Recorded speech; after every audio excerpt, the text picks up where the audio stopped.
Tidak sedikit dari kita bertanya, mengapa Kementerian Agama hadir menjadi salah satu kementerian yang mengelola pendidikan di Indonesia? Mengapa muncul madrasah sebagai lembaga pendidikan Islam yang kian berkembang pesat? Ada sejarah panjang di balik hadirnya Kementerian Agama di Indonesia. Realitas politik menjelang dan masa awal kemerdekaan menunjukkan bahwa pembentukan Kementerian Agama memerlukan perjuangan yang tidak mudah. Kita coba mundur sejenak pada masa ketika Jepang menduduki Indonesia. Jepang menawarkan untuk mengantarkan Indonesia menuju kemerdekaan dan meminta para pejuang bangsa Indonesia untuk membentuk BPUPKI atau Badan Penyelidik Usaha Persiapan Kemerdekaan Indonesia. BPUPKI berisikan anggota yang terbagi menjadi dua kelompok, yaitu kelompok nasionalis dan kelompok agama. Kedua kelompok yang berbeda ini menyebabkan ada dua pilihan dasar Indonesia, yaitu Indonesia didirikan atas dasar agama atau atas dasar negara. Pertentangan dua kelompok besar ini makin lama makin menguat dan hampir saja deadlock di dalam BPUPKI.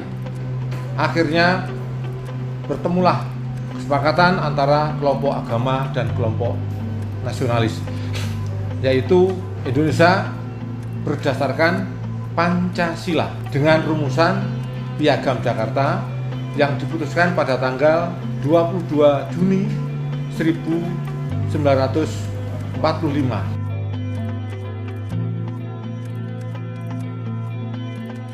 Setelah berhasil menemukan titik terang dengan Piagam Jakarta untuk menjembatani perbedaan pandangan dalam agama dan negara, tantangan lain muncul saat perumusan Pancasila. Namun, dari Pancasila inilah Kementerian Agama hadir dan menjadi jembatan emas kelahiran negara Republik Indonesia. Pancasila berdasarkan Piagam Jakarta ini menetapkan sila pertama adalah ketuhanan dengan kewajiban menjalankan syariat Islam bagi para pemeluknya. Sila-sila yang lain sama dengan Pancasila berdasarkan Undang-Undang Dasar 45. Namun ternyata setelah ketok palu ini ada tokoh dari Sulawesi Utara bernama Latu Harahari mendekati Bung Karno. Bung, kalau sila pertama ada tulisan kewajiban menjalankan syariat Islam, kami nggak setuju. Kami dari timur tidak siap bergabung dengan Republik Indonesia. Kalau itu dipaksakan, kami nggak bergabung.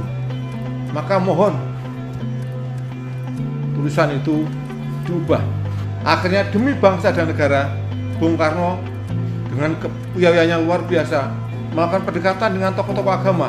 Di situ ada Bapak Kiai Haji Wahid Hasyim, ada Bapak Kiai Haji Agus Salim, kemudian ada Bapak Kasman Singodomujo dan sebagainya. Bung Karno bicara dengan mereka. Bung Karno punya ide, begini saja, sila pertama kita coret 7 kata dan diubah menjadi ketuhanan yang Maha Esa. Dengan konsekuensi, nanti umat Islam kita berikan satu kementerian yang tugasnya adalah untuk menjamin pelaksanaan syariat Islam. Sepakat bahwa 7 kata sila pertama dengan kewajiban menjalankan syariat Islam bagi para pemeluknya dicoret, diganti dengan ketuhanan Maha Esa, dengan konsekuensi didirikan Kementerian Agama.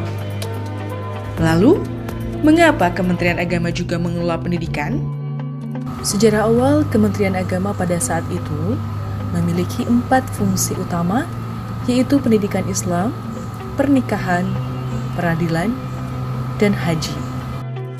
Dari situ, pendidikan Islam terbagi menjadi pendidikan madrasah dan perguruan tinggi keagamaan Islam yang berkembang hingga saat ini. Pendidikan Islam inilah cikal bakal yang melahirkan Kementerian Agama.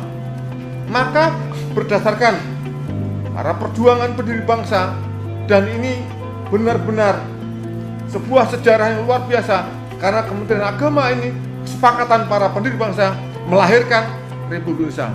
Sekali lagi, Kementerian Agama lahir menjadi jembatan emas untuk melahirkan negara kesatuan Republik Indonesia. Maka bagi pejuang-pejuang madrasah, warga madrasah perlu memahami ini, dan kita nggak mungkin mengkhianati para pendiri bangsa yang telah mendirikan negara Republik Indonesia penuh dengan perjuangan yang luar biasa. Toleransi kesepakatan di antara mereka telah membuahkan dan melahirkan negara kesatuan Republik Indonesia.